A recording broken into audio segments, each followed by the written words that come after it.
हाँ जी, नमस्कार, राधे राधे, हर हर महादेव। मैं आपका आचार्य देव। आज इस वीडियो में बात करेंगे सिंह लग्न सिंह राशि वालों के लिए शनि महाराज की गोचरी स्थिति क्या कह रही है, कितना लाभ देंगे, कितना संघर्ष कराएंगे। शनि की 7वीं दृष्टि आपके लग्न पे पड़ रही है और शनि महाराज आपके कुंडली में ऋण रोग, समस्या, परेशानी, मुकदमाबाजी, चीटिंग के स्वामी हैं, साथ में मार्केश हैं। तो शनि महाराज कैसा फल देंगे, एक चीज जरूर ध्यान दीजिएगा अपने बर्थ चार्ट में। अगर शनि राहु से अधिष्ठित हुए, शनि राहु से अधिष्ठित हुए तो परेशानी बढ़ेगी, ठीक है ना, फिर परेशानी बढ़ेगी। हाँ, अगर राहु से अधिष्ठित नहीं हुए तो ये संभावनाएं सिर्फ 20% कुंडली में बनेगी, 80% कुंडली में नहीं बनेगी। आपके शनि राहु इकट्ठा हो गए, श्रापित दोष में हो गए, तो भी ये परेशानी बढ़ेगी। आपके शनि नीच के हैं तो भी परेशानी बढ़ेगी। शनि आपका अस्त है तो भी सोच लीजिएगा। लेकिन ये गोचरी स्थिति क्या कहती है, हम उसके बारे में आपको बताएंगे। ध्यान से सुनिएगा। ज्योतिष मंजरी नक्षत्रवाणी वह चैनल है जो ज्योतिष के मूलभूत आधार सिद्धांतों अर्थात नक्षत्रों पर बात करता है। ज्योतिष वेद का नेत्र है और नक्षत्र ज्योतिष के नेत्र हैं। और जिन ज्योतिषियों को आप फॉलो कर रहे हैं, यदि नक्षत्र पे बात नहीं करते तो खुद उनके ज्योति नहीं आपको कहाँ ले जाएंगे। इसलिए आपका अपना चैनल है, इसको फॉलो करिए। वीडियो आपको पसंद आएगा तो आप सब्सक्राइब भी करिएगा, शेयर जरूर करिएगा, क्योंकि अच्छी जानकारी सब तक पहुंचनी चाहिए। तो सिंह लग्न सिंह राशि, मघा पूर्वा फाल्गुनी उत्तर फाल्गुनी, मघा पूर्व फाल्गुनी उत्तर फाल्गुनी, 3 नक्षत्रों की शक्ति लेके चलते हैं। और मघा जो है ना, वही सिंह का सिंहासन है। जो सिंहासन मिल रहा है वो मघा देता है। मघा के ऊपर शुक्र का जो नक्षत्र है पूर्व फाल्गुनी वो आवरण क्रिएट करता है, उत्तर फाल्गुनी उसकी रक्षा करता है। ये आपकी राशि, आपके लग्न के मूल बिंदु हैं। अब ऐसे राशि पे शनि की 7वीं दृष्टि या ऐसे लग्न पे शनि की 7वीं दृष्टि पड़ रही है और शनि महाराज जा रहे हैं कुंभ में। तो सबसे पहले आपके लिए एक अच्छी खबर, अच्छी नहीं बहुत अच्छी खबर। देखिए, कर्क लगन और सिंह लगन दो ऐसे लगन है जिनका दाम्पत्य जीवन तनाव में जाता ही जाता है, ठीक है ना। कोई आप कुछ भी कर लो, तनाव में जाएगा ही जाएगा। अब वहाँ पे मकर आ जाती है, यहाँ पे कुंभ आ जाती है। तो सबसे पहले आराम आपको मिलेगा। अगर आप बहुत परेशान हैं, आप आगे बढ़ रहे हैं कि अलग हो जाएं, तो थोड़ा वेट करिए, क्योंकि शनि अलग होने नहीं देगा। आपकी बातें कोर्ट तक पहुंच गई हैं तो शनि उसको घसीट कर कोर्ट से बाहर लाकर खड़ा करेगा, समझौतावादी दृष्टिकोण अपना के समझौता करवा देगा। तो पहला लाभ ये हुआ कि अगर आपके संबंधों में प्रॉब्लम आ रही थी, शनि संबंधों को ठीक कर देगा, ठीक है ना, धीरे धीरे ही सही लेकिन ठीक कर देगा। दूसरा, यदि आपकी उम्र विवाह की हो गई है, अभी तक आपका विवाह नहीं हुआ है, अड़चन आ रही है, तो शनि कह रहा है कि अपने लिए मैरिज हॉल बुक कर लो, बुक कर लीजिए मैरिज हॉल। आपकी शादी 2023 में होने वाली है, डेफिनेटली हो जाएगी।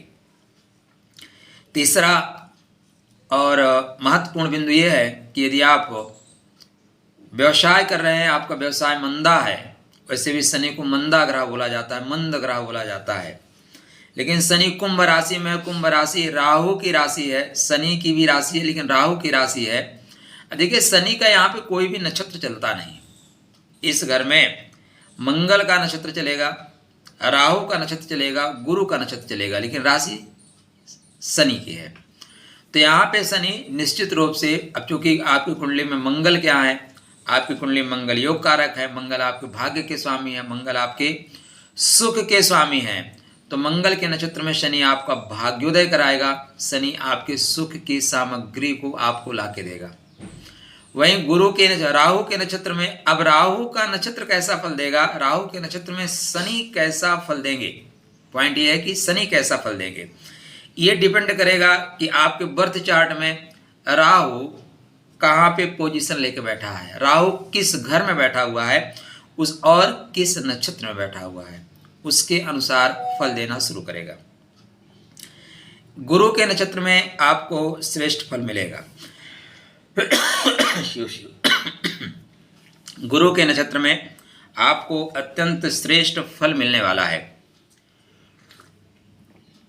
ऐसे जो शनि हैं वो 30 साल के बाद वापस आ रहे हैं। कितने साल के बाद? 30 साल के बाद वापस आ रहे हैं अपने ही घर में। सप्तम भाव लग्न की पूर्णता का है, तो आपको पूर्ण करने आ रहे हैं। देखिए, जब आप डिटेल में चीज़ों को समझना आरंभ करेंगे तो मन से संदेह और मन से भय खत्म हो जाएगा। जान लेना ना समस्याओं के निराकरण का प्रथम सोपान है। आप जान लेंगे तो कर ले जाएंगे। तो आपकी लग्न को पूर्णता देने के लिए शनि महाराज आ रहे हैं। तो अगर आपकी उम्र 28 साल है, 26 साल है, 30 साल है तो शनि विवाह करा देंगे।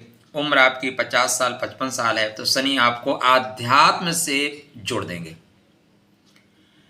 ऐसे शनि महाराज की सप्तम दृष्टि आपके लग्न पर होने से कोई संदेह नहीं है कि आप बीमार ना हो, कोई शक शुबा नहीं है। आपका हेल्थ तो डाउन होगा, ठीक है ना। अब आप अपने आप को संभाल सकते हैं तो संभालना आरंभ कर दीजिए।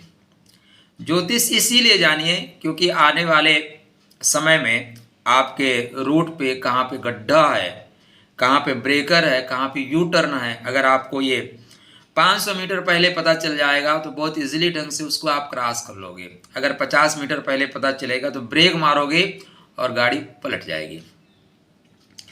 अब शनि यहाँ पे जो सप्तम दृष्टि रखेंगे खासकर राहु के नक्षत्र में जाके, तो राहु और शनि, और मजे की बात यह है शनि 17 जनवरी के बाद राहु पे तृतीय दृष्टि रखेंगे। वर्तमान में राहु भरणी नक्षत्र में गोचर कर रहे हैं, लेकिन ये 20 फरवरी के आसपास केतु के अश्विनी नक्षत्र में गोचर करेंगे। तो आपको मेडिकल की ओर डालेंगे, आपको दवाओं की ओर जाना पड़ेगा क्योंकि इनकी जो दृष्टि है तृतीय दृष्टि नीच की दृष्टि पड़ेगी। और शनि का जो मूल स्वभाव है आपके बर्थ चार्ट में वो है रोग देना, ऋण देना, शत्रुता देना, परेशानी देना। और रोग वो नहीं जो फ्रंट पे आ जाए, रोग ऐसे आएंगे जो बहुत समय बाद आपके जीवन में दिखाई देंगे। मतलब डॉक्टर भी उन रोगों को इजीली ढंग से नहीं पकड़ पाएगा। अब ये मार्केश भी हैं, ऋण, रोग, शत्रुता के स्वामी हैं और मार्केश भी हैं। तो अब इनसे जो है बचने के लिए विशेष उपाय आपको करने होंगे। चलिए शनि की और अच्छी चीज़ें जान लेते हैं, फिर आपको उपाय बताते हैं, परिहार बताते हैं। तो शनि की अच्छी चीज़ें आपके साथ क्या होंगी? शनि के देखिए बहुत अच्छी चीज़ें आपके साथ तो नहीं हो रही हैं, क्योंकि आपके शनि के जो 3 नक्षत्र हैं, एक नक्षत्र है पुष्य, एक नक्षत्र है अनुराधा, एक नक्षत्र है आपकी कुंडली में उत्तर भाद्रपद। उत्तर भाद्रपद अष्टम भाव में जाएगा, पुष्य नक्षत्र द्वादश भाव में जाएगा, अनुराधा आपके चतुर्थ भाव में जाएगा। तो शनि चूंकि खष्टेश हैं और मार्केश हैं, अब आपके गांव में, आपके मोहल्ले में आपका जो गांव प्रधान है वो आपका एंटी बन जाए, ठीक, आपका सभासद आपका विरोधी बन जाए, तो क्या करेगा? सफाई करने वालों को आपके मोहल्ले में नहीं भेजेगा, गंदगी पड़ी रहने दो। यदा कदा जब मन करेगा बिजली वालों को बोलेगा कहीं की लाइट काटनी थी इसी मोहल्ले की काटो, ठीक। पानी वाले को बोलेगा पानी कहीं कम पड़ रहा है तो इसी मोहल्ले का कम करो। वो करेगा क्योंकि उसकी नेचर में है। तो शनि यहाँ रुकावट देगा। रुकावट कैसी देगा? तो आपका जो व्यय भाव में पुष्य नक्षत्र है, व्यय और पुष्य दोनों में थोड़ा अंतर है। अब आप ऐसे जगह पैसे व्यय कर रहे हो जो पोषण का काम करे, आप ऐसी जगह पैसे लगा रहे हो जहां से कल आप सोचते हो कि 2 का हमें 4 मिले, वो जगह आपको नुकसान होना शुरू होगा। आपने पैसे जो लगा रखे हैं कि शेयर मार्केट में या किसी धंधे में, तो उस धंधे में आपको हानि उठानी पड़ेगी, क्योंकि पुष्य नक्षत्र का जो स्वामी है वो चाहता है कि आपको रुकावट आए, आप ऋण में जाएं, आप रोग में जाएं, आप में परेशानी में जाएं। तो ध्यान रखिएगा कि इस समय नया बड़ा प्रोजेक्ट जो है करने के पहले अपनी महादशा अंतरदशा को चेक करना आवश्यक है। अगर महादशा अंतरदशा चल रही है तो शनि आपकी कुंडली में सस्य योग बना के चल रहा है। कौन सा योग? सस्य योग। ऐसे में शनि योग कारक होके आपके द्वादश भाव के पुष्य नक्षत्र को एक्टिव कर देगा। जैसे अगर आपके प्रधान जी से दुश्मनी है, सभासद से प्रॉब्लम है, अगर आप मुलाकात कर लो ना, मिलान भी हो जाए, तो चूंकि आप नए नए मित्र हैं तो आपका केयर ज़्यादा किया जाएगा। जो दूसरी पार्टी से दूसरी पार्टी में लोग आ जाते हैं उनको फटाफट टिकट मिल जाता है, बेचारे इनकी पार्टी वाले बैठे ही रह जाते हैं। तो अगर शनि योग कारक हुए तो फिर क्या होगा? द्वादश को तुरंत एक्टिव कर देंगे, विदेश तक से आपके संबंध बनना शुरू हो जाएंगे, विदेशों से व्यापार करना शुरू कर देंगे आप। शनि यदि एक्टिव है, आपकी महादशा अच्छी चल रही है, तो अष्टम भाव में जो शनि का नक्षत्र है, यहाँ से आपको गुप्त तरीके से पैसे देना शुरू कर देंगे, गुप्त तरीके से पैसे देना शुरू करेंगे। और शनि की दसम दृष्टि आपके सुख भाव पर है, अतः शनि आपको सुख की सामग्री मतलब भूमि, भवन, वाहन, प्रॉपर्टी तो निश्चित रूप से देने ही वाले हैं, ये तो आपको मिलेगी ही। आपका हो सकता है स्वास्थ्य ठीक ना रहे और चीज़ें ठीक हो या ना ठीक हो, लेकिन शनि की गोचरी स्थिति भूमि, भवन, वाहन, प्रॉपर्टी का योग आपको दे के जाएगी। हाँ, माता का स्वास्थ्य उतार चढ़ाव युक्त रहेगा। तो ये शनि की मूल बातें थी। अब शनि की दृष्टि की बात कर लेते हैं। तो शनि की तृतीय दृष्टि आपके भाग्य भाव पर रहेगी। वो दृष्टि नीच की होती है। एक्चुअली नीच की जो दृष्टि होती है वो जाके आप देखेंगे तो कृतिका में होती है, लेकिन हम नॉर्मल लोग जो है ना, शनि मेष में दृष्टि डाल रहे हैं तो सीधे बोल देते हैं नीच की है। नहीं, नीच की भी दृष्टि जो है ना लास्ट मोमेंट में जाके होगी, कृतिका नक्षत्र पे होगी। नक्षत्र इसीलिए बने हैं कि आप टू द पॉइंट चीज़ों को समझ सको, टू द पॉइंट चीज़ों को लोगों को बता सको। लेकिन वर्तमान जो भारतीय ज्योतिष परंपरा चल रही है, यहाँ पे हम नक्षत्रों को भूल गए हैं, जबकि हम आदिकाल में जाए ना तो नक्षत्र ज्योतिष ही प्रधान था। भगवान कृष्ण को जब महाभारत का युद्ध कराना शुरू हुआ तो उन्होंने बोला ऐसा है, युद्ध कृतिका में आरंभ करते हैं। कृतिका में मतलब सब कुछ समाप्त हो जाएगा, सब जला देगा, सबको काट देगा। तो वहां पे नक्षत्रों की बात की गई थी, ग्रह रश्मियों की बात नहीं की गई थी। तो आपको नक्षत्रों तक जाना ही पड़ेगा। यहाँ पे सप्तम दृष्टि आपके लगन पर होने से आपकी रोग प्रतिरोधक क्षमता प्रभावित हो रही है, रोग प्रतिरोधक क्षमता प्रभावित हो रही है। आप थोड़े से लापरवाह होंगे, थोड़े से पारिवारिक समस्याओं से आप घिर जाएंगे। यदि आपकी सिंह लगन है तो कुछ कम प्रभाव आ रहा है, सिंह लगन और सिंह राशि है तो प्रभाव ज़्यादा आएगा। क्यों प्रभाव ज़्यादा आएगा? क्योंकि आपके चंद्रमा यहाँ पे व्यय भाव के स्वामी होकर बैठे हुए हैं और वो व्ययात्मक हो जाएंगे। सूर्य के घर में चंद्रमा बैठा हुआ है और व्यय का स्वामी होकर, और शनि की दृष्टि पड़ेगी तो उबलते हुए दूध में इमली डाल दो, उबलते हुए दूध में खटाई डाल दो, दूध पूरा फट जाएगा, तो बना बनाया खेल बिगड़ जाएगा। तो आपको अपने पैरों के नसों को विशेष ध्यान देना है। यहाँ की पैर की नसें या नस संबंधी चीज़ें परेशानी आएंगी, नसें ब्लॉक होती हुई दिखाई दे रही हैं। तो सप्तम दृष्टि जहाँ आपसे काम ज़्यादा करवाएगी वहीं आपको चिड़चिड़ापन देगी, भगाएगी। दसम दृष्टि शनि के आपके सुख भाव पर होने से माता संबंधी कष्ट आपको मिलेगा। माँ तो बीमार आपकी होगी, कोई डाउट नहीं है, माता को कष्ट तो मिलना सुनिश्चित है। हाँ, मंगल सही कंडीशन में, मंगल की पोजीशन अच्छी है तब नहीं मिलेगा। अब यहाँ पे निश्चित रूप से मंगल आपको, चूंकि मंगल प्रॉपर्टी के कारक है, जमीन के कारक है, सॉरी शनि जमीन के कारक माने जाते हैं, तो शनि आपको जमीन दिलाएंगे। आप भूमि, भवन, वाहन, गाड़ी घोड़ा आप परचेज करते हुए दिखाई दे रहे हैं। क्या करें, बात बन जाए। आपको चूंकि शनि सस्योग में बहुत कुछ देने वाले भी हैं, तो आप उनको उनकी रश्मियों को ज़्यादा डिस्कनेक्ट कर देंगे तो वो देंगे नहीं।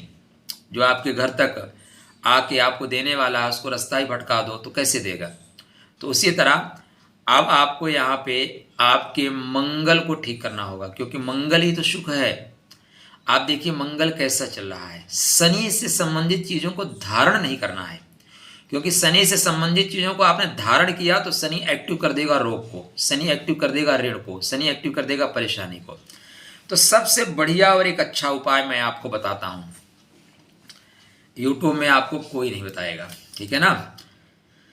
आप और लोगों के लिए कस्टमर हैं, मेरे लिए आप अपने हैं। कस्टमर का मतलब जो कष्ट से जाए मर, उसका नाम है कस्टमर। तो शनि चाहता है कि आप रोगी हों, शनि चाहता है कि आप ऋण ले लें, शनि चाहता है कि आप कर्जे में डूब जाएं। तो आप क्या करिए, आप कर्जा ले लीजिए, सबसे बढ़िया उपाय होगा आपके लिए। आप आने वाले समय में अपनी एक बाइक ले लो, एक कंप्यूटर ले लो, या एक मोबाइल का मोबाइल भी फाइनेंस होता है, तो एक बाइक, लैपटॉप या कोई भी चीज़ें आप जो है कर्जे पे ले लो, जिसकी ईएमआई आप हर महीने भरते रहो। और कोशिश करो कि ये ईएमआई आपकी जब तक शनि आपके सप्तम भाव में चल रहे हैं तब तक चले। मतलब आप 20,000 का भी सामान ले रहे हो तो 26 महीने में उस पैसे को वापस करो। आप 1,00,000 का ले रहे हो तब भी 26 महीने में वापस करो। तो पहला काम करो कि ऋण ले लो। किससे ऋण ले लो? सरकार से ले लो, बड़े लोगों से, मैंने सरकारी संस्था से ऋण ले लो। छोटे मोटे लोगों से ऋण लेने की संभावना ही खत्म। तो यहाँ पे शनि का आपने एक कोटा पूरा कर दिया। जैसे एक कहानी है, एक कथा है। देखिए, कथा और कहानी जो है ना बहुत कुछ बताती है हमें। हनुमान जी जब लंका जाते हैं तो सुरसा मिलती है, तो सुरसा बोलते हैं मैं तुझे खाऊंगी। तो 2 गुना करते हैं हनुमान जी, 4 गुना, वो 8 गुना, 16 गुना, तो 32 गुना तक जो है मुंह फैलाती है, तो 64 गुना हो जाते हैं। अंत में क्या करते हैं हनुमान जी? हनुमान जी सीधे सुरसा के मुंह में प्रवेश करते हैं और बाहर आके खड़े होते हैं। माता, तुम्हारी बात पूरी, मैं तुम्हारे मुख तक गया, अब मुंह से बाहर आ गया। तुम्हारी इच्छा थी कि मैं तुम्हारे मुख के अंदर जाऊं, मैं तुम्हारे मुख के अंदर हो लिया, अब मैं बाहर हूं, तो अब मुझे जाने दो। तो शनि की इच्छा है कि आप ऋणी हो जाएं, शनि की इच्छा है कि आप कर्जे में जाएं, तो आप सरकार से कर्जा ले लो ना, आराम मिलेगा। ये टेक्निकल पॉइंट जिस दिन आप पकड़ गए, ज्योतिष से सरल इस दुनिया में कोई चीज़ है क्या? सिर्फ ज्योतिष ही है। बस उसको सरल तरीके से समझना है तो आपको रिलैक्स मिल जाएगा। शनि के मंत्रों का जाप करिए। सबसे ज़्यादा ध्यान देने वाली बात यह है कि आपके आसपास जो कमज़ोर वर्ग है, जो शनि का वर्ग है, जो चतुर्थ श्रेणी का कर्मचारी है, उसका अपमान आपके द्वारा नहीं होना चाहिए। अगर उसका आप अपमान करते हैं तब आपका शनि एक्टिव हो जाएगा। शनि आपका सप्तमेश है, तो आप अपने जीवन साथी के यदि अपमान करते हैं तो शनि आपका एक्टिव हो जाएगा और फिर आपको बीमार होने से, परेशान होने से कोई नहीं रोक सकता। उस चीज को, जो पर्टिकुलर पार्ट आ रहा है, उस पार्ट को आप पकड़िए। शनि आपके यहाँ काम करने वाला बंदा है, आपके यहाँ झाड़ू पोछा लगाने वाला आपकी आया है, या आपके ऑफिस में काम करने वाला 4th क्लास का कर्मचारी है, तो आप उसको बेवजह ऐसा कुछ मत कहो जिससे शनि नाराज हो जाए। जब भी आपको मौका मिले, गरीबों को, शोषित को, वंचित को, पीड़ित को आप वस्त्र दान करिए, कुछ खिलाइए पिलाइए। इससे आपका शनि सदैव आपके साथ प्रसन्न रहेगा। शनि के मंत्र का जाप करना आपके लिए श्रेष्ठ फल देने वाला होगा। आप करना चाहें तो पीपल के वृक्ष के नीचे सरसों के तेल में 3 से 7 पीस लौंग डालकर जलाएं, उससे भी शनि की कृपा प्राप्त होगी। आप अपने लग्नेश को देखिए, लग्नेश बहुत ज़्यादा कमजोर है, तो हनुमान चालीसा का पाठ करना आपके लिए श्रेष्ठ परिणाम देने वाला होगा। शेष बृहद जानकारी के लिए आप अपनी कुंडली लेके संपर्क करिए। मैं और मेरी टीम आपके लिए काम करती है, आपका मार्ग प्रशस्त किया जाएगा। चलिए, शनि आपके लिए कल्याणकारी हो, शनि धीरे धीरे आपके लिए सस योग क्रिएट करें, ऐसी मंगल